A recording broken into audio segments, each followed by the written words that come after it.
साथियों सादर नमस्ते, कैसे हैं? मैं विनोद कुमार आर्य एक बार फिर से आप सभी का आपके चैनल नए डगर ऑफ विनोद आर्य पे हार्दिक स्वागत करता हूं। दोस्तों आज मैं लेके आया हूं आपके लिए एक छोटा सा मैसेज नेटवर्क मार्केटिंग में। दोस्तों नेटवर्क मार्केटिंग को अगर हमने चुना है ना, और हमें लगता है, देखिए नेटवर्क मार्केटिंग में जब हम लोग आते हैं तो चाहे हमारा रूट कुछ भी रहा हो, चाहे हमें कुछ भी कह के बुलाया हो, चाहे हमें कुछ भी बताया गया हो, लेकिन नेटवर्क मार्केटिंग में आने के बाद एक बात क्लियर हो जाती है कि हमारा यहाँ पे पर्पज क्या है आने का, या यहाँ हमें करना क्या पड़ेगा। और जब मैं ये बात बोलता हूँ ना तो एक बात क्लियर हो जाती है कि नेटवर्क मार्केटिंग का जो मतलब है ना दोस्तों, ये एक दो शब्द हैं, ये नेटवर्क मार्केटिंग। नेटवर्क मार्केटिंग को अगर हम अलग अलग देखते हैं, अगर हम नेटवर्क को अलग हटा देंगे तो सीधा बचता है मार्केटिंग। और मार्केटिंग का मतलब क्या है? एक सामान खरीदो, थैला भरो, कंधे पे टांगो, दिन भर सेल करो और शाम को बेचने के बाद पैसा जो कलेक्ट हुआ है, जो सेल हुआ है, वो लेके घर पे आ जाओ। ये है मार्केटिंग। बट नेटवर्क मार्केटिंग का मतलब ये नहीं है। नेटवर्क मार्केटिंग का मतलब है साथियों कि नेटवर्क क्रिएट करके बिजनेस करना। और अगर इसको सीधी भाषा में बोलूं तो क्या मतलब है कि मैं एक सफल नेटवर्कर कब बन सकता हूं, मैं एक सफल अर्नर कब बन सकता हूं, मैं एक बहुत बड़ा पैसा कब कमा सकता हूं, जब मेरे पास एक बहुत बड़ी टीम होगी। बस इस बात, जिस दिन ये बात हमें समझ आए, जिस दिन ये बात हमें समझ आ जाए कि नेटवर्क मार्केटिंग में आने का हमारा उद्देश्य क्या है, यहाँ का काम क्या है, यहाँ हमारा बस एक लाइन में अगर हम समझना चाहेंगे, समझेंगे तो है कि नेटवर्क मार्केटिंग का मतलब है टीम बना के ज्यादा से ज्यादा लोगों को अपनी टीम में यूजर्स तैयार करना। जितने भी बड़े बड़े नेटवर्कर हैं, चाहे आप किसी भी कंपनी का उदाहरण ले लीजिएगा, किसी भी कंपनी को उठा लीजिएगा, वहां जो बड़ा पैसा कमाने वाला है ना साथियों, वही है जिसके पास बड़ी टीम है। बस अब दूसरा तरीका आता है, दूसरा काम क्या है? अब हमारी टीम कैसे बनने। दोस्तों टीम बिना एजुकेशन के कभी नहीं बन सकती, इसलिए आप अपनी अपलाइन के टच में रहो। अपनी जब भी कोई क्लास हो, जब भी कोई सेशन हो, जब भी कोई मीटिंग हो, वहां पे जरूर आप जाया करें। मैं एक छोटा सा मैंने एक बुक में पढ़ा था, एक नाम है, बहुत बड़ा चेहरा है जिनका नाम है फ्रैंक बैटगर। फ्रैंक बैटगर वैसे नेटवर्क मार्केटिंग में नहीं थे, बट वो इंश्योरेंस सेक्टर में थे। उनकी एक पुस्तक मैंने पढ़ी और मैं बहुत ज़्यादा मोटिवेट हुआ उस चीज़ को पढ़ के। उन्होंने कहा कि मैं इंश्योरेंस बेचने जब निकलता था तो मेरे को इंश्योरेंस बेचने में बड़ी दिक्कत हुई। मैं जिसके पास भी जाता था, जिसके पास जिस प्रोस्पेक्ट के पास में जाता था, मेरा वो कुछ लोग तो मुझे सुनने के लिए राजी नहीं होते थे, कुछ लोग सुन भी लेते थे तो वो पॉलिसी नहीं खरीदते थे। मैं बड़ा दुखी हुआ। 1 महीना, 2 महीना, 3 महीना जब मैंने प्रयास किया और मेरे को सफलता नहीं मिली, तो दोस्तों मैंने कसम खा ली कि मैं कभी भी इंश्योरेंस सेक्टर में नहीं जाऊंगा, मैं कभी भी बीमा नहीं बेचूंगा अब। और बस यही सोच बना के मैं एक दिन मेरे घर से निकला, क्योंकि मेरे ऑफिस में मेरे कुछ डॉक्यूमेंट रखे हुए थे मेरे डॉकेट में। बट जहां मेरा डॉकेट था, जिस ऑफिस में मेरा डॉकेट था, जिस रूम में, वहां पे जब मैं गया, किसी सीनियर की उसकी टीम के साथ मीटिंग चल रही थी। इस वजह से मेरे को बाहर रुकना पड़ा। मैं गेट पे खड़ा होके उनकी मीटिंग को खत्म होने का वेट करने लगा। अब मीटिंग आधा घंटा तक उनकी चली, आधा घंटा तक मैं गेट पे खड़ा रहा। आधा घंटे के और मैं वेट कर रहा था कि कब मीटिंग खत्म हो, मैं अंदर जाऊं, मेरे डॉक्यूमेंट्स निकालूं डॉकेट से और मैं घर जाऊं, क्योंकि मैं कसम खा चुका था, क्योंकि मैं निर्णय ले चुका था कि अब मैं इंश्योरेंस नहीं बेचूंगा।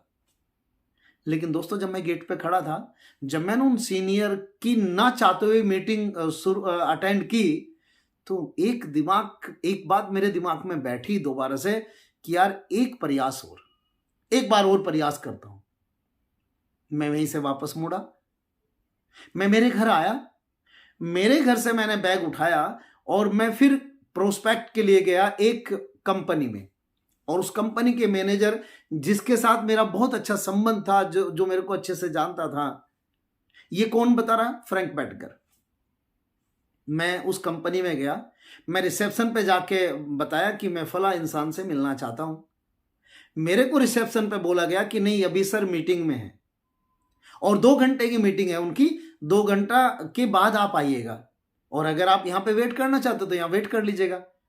तो फ्रैंक बैटगर लिखते हैं कि मैं रिसेप्शन पे बैठा, मैंने 2 घंटे वेट किया उनकी मीटिंग खत्म होने का।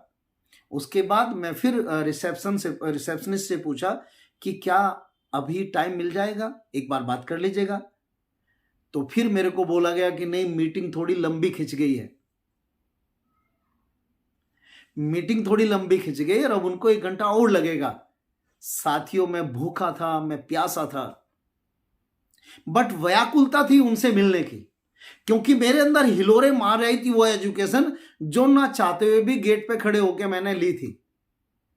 1 घंटा, फिर उसके बाद 1 घंटा, फिर उसके बाद 1 घंटा, फिर 1 घंटा, और यकीनन दोस्तों फ्रैंक बैटगर लिखते हैं कि मेरे को लगातार 5 घंटे रिसेप्शन पे बैठ के वेट करना पड़ा। और जब वो मीटिंग से फ्री हुए मैनेजर, जब मेरे को उनसे मिलने का टाइम मिला, मैं अंदर गया और मैंने उनकी टेबल पे जोर जोर हाथ मार के बोला कि यस मेरे पास बेहतर प्लान है, मेरे पास बेहतरीन प्लान है जो आपके लिए बहुत बड़ा लाभ करेगा। तो उसके बाद वो बोलते हैं, फ्रैंक बैटगर लिखते हैं कि जब मैं इतने जोश के साथ, इतनी एनर्जी के साथ उनसे बात कर रहा था ना मैनेजर ने कहा कि ठीक है प्रपोजल फॉर्म निकालो और मेरे बताओ साइन कहाँ करने, मेरा एक बीमा कर दो। तो दोस्तों ध्यान से सुनिएगा, फ्रैंक बैटगर हैरानी से उसके चेहरे को देख रहे थे। फ्रैंक बैटगर लिखते हैं कि मैं 1 नहीं 2 नहीं न जाने कितनी बार उस मैनेजर के घर गया था जो मेरा बहुत खास दोस्त था, बट हर बार उन्होंने मेरे को मना किया था कि मेरे को नीड नहीं है इंश्योरेंस की, और मैंने प्लान को अच्छे से समझाया था, मैं मेरे सीनियर को भी लेके गया था, बट उस समय बीमा नहीं लिया। तो मैंने व्याकुलता के साथ सवाल किया कि मैनेजर साहब एक बात बताओ कि मैं इतनी बार आपको मिला हूं, मेरे सीनियर को भी लेके आया हूं, उस समय आपने बीमा नहीं खरीदा जबकि मैंने आपको अच्छे से प्लान समझाया। आज 20 सेकंड में आप प्लान खरीदने के तैयार हो गए, क्या कारण है? आज तो मैंने कुछ बताया भी नहीं। तो दोस्तों फ्रैंक बैटगर लिखता है उस सामने वाले मैनेजर ने क्या जवाब दिया, ये सुनने की बात है, ये बहुत काम आएगा हमारे नेटवर्क मार्केटिंग में। और उसका जवाब क्या था मैनेजर का?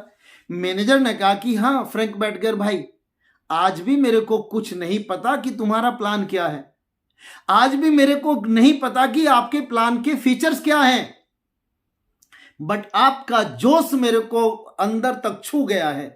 एक बात समझ आ गई है, आपका जोश देख के, आपकी एनर्जी देख के, आपका मोटिवेशन देख के कि आप जो लेके आए हैं, आपके पास जो प्रोडक्ट है उस प्रोडक्ट में दम बहुत है, क्योंकि आपका जोश आपके चेहरे पे नजर आ रहा है। आज भी मैंने प्लान नहीं देखा है, आज भी मेरे को कंपनी का पता नहीं है, आज भी प्लान के फीचर्स पता नहीं है, लेकिन आपके जोश को देख के मैं बहुत मोटिवेट हूं, इसलिए मैं आपसे बीमा खरीद रहा हूं। तो दोस्तों हम लोग नेटवर्क मार्केटिंग में हैं, हम एक ऐसे बिजनेस में हैं जहां हमेशा एनर्जी हमारे अंदर होनी ही चाहिए। और ये एनर्जी कहां से मिलती है? ये एनर्जी हमेशा मिलती है एजुकेशन से और मीटिंग से।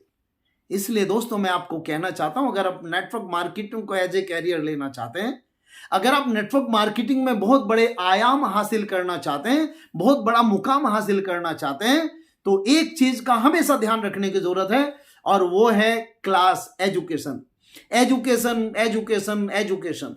कभी भी आपका मन है नहीं है, आपको एजुकेशन को कभी भी अवॉइड नहीं करना चाहिए, क्योंकि दोस्तों ये जो बुक में, जिस बुक का मैंने जिक्र किया है, जिस बुक से मैंने फ्रैंक बैटगर जी को पढ़ा था, इस चीज को मैंने आज से लगभग 15 साल पहले पढ़ा था, और कहीं ना कहीं 18 सालों का जो मेरा कैरियर है नेटवर्क मार्केटिंग में, इसमें बहुत बड़ा रोल इस तरह की बुक्स का भी है।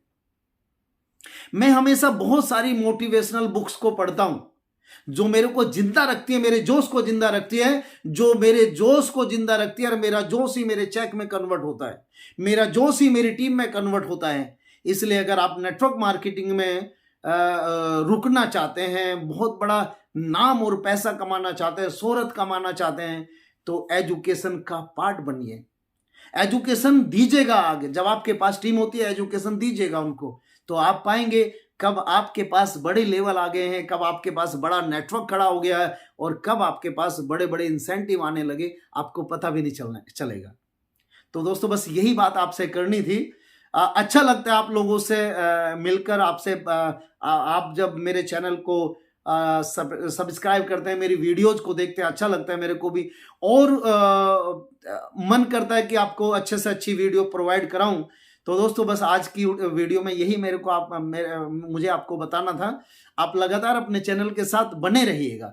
अभी भी अगर आपने अपने चैनल को सब्सक्राइब नहीं किया तो सब्सक्राइब कीजिएगा, और मेरी वीडियो जो आपको अच्छी लगती है उसका लाभ आपके अलावा भी आपकी डाउनलाइन को भी मिले, आपके दोस्तों को भी मिले, तो प्लीज शेयर जरूर कीजिएगा। आपका बहुत बहुत धन्यवाद।